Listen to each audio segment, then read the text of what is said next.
The third point that I would like to share with you today about dealing with loss.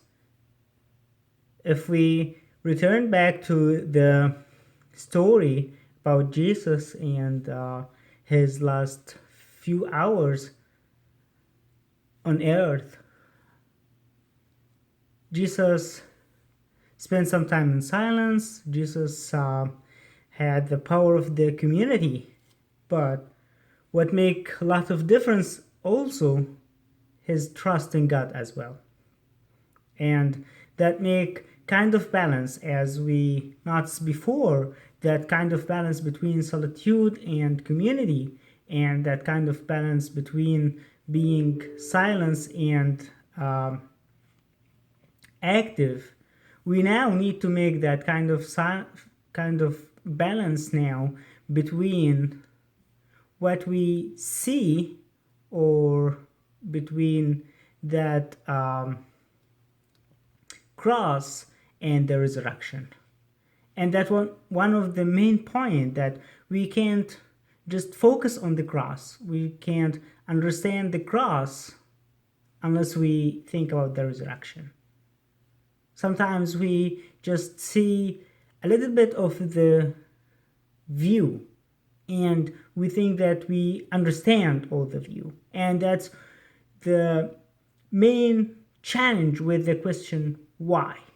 That sometimes we trying to just answer the question why, and we spend a lot of energy to answer the question of why.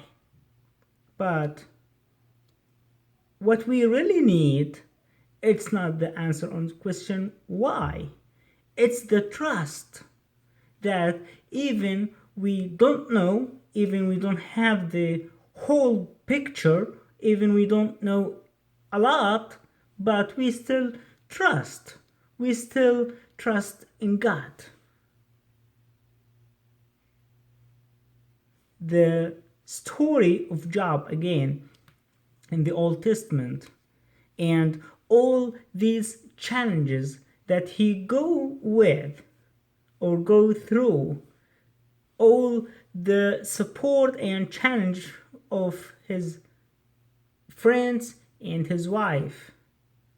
But one thing that keep him faithful to God, that he trust. He was challenged all the journey, during his journey of loss, losing a lot of things and valuable things,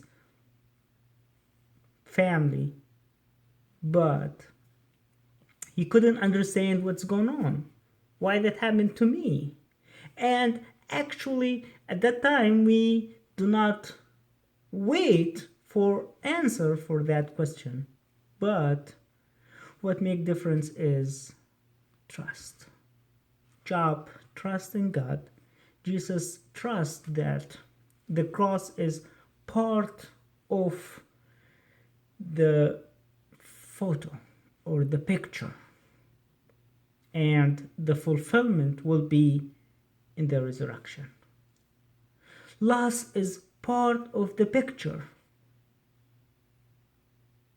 and resurrection is the fulfillment of the picture. That doesn't mean we will not suffer, we will not challenge, we will not go through real pain, but that means even we go through that, but we have that trust in God, and we have that power from God. So through the model of Jesus, we could figure out some ways to deal with loss. It's not all the things that we learn from Jesus, and actually it's not all things from the Bible. It's just a little bit ideas that give us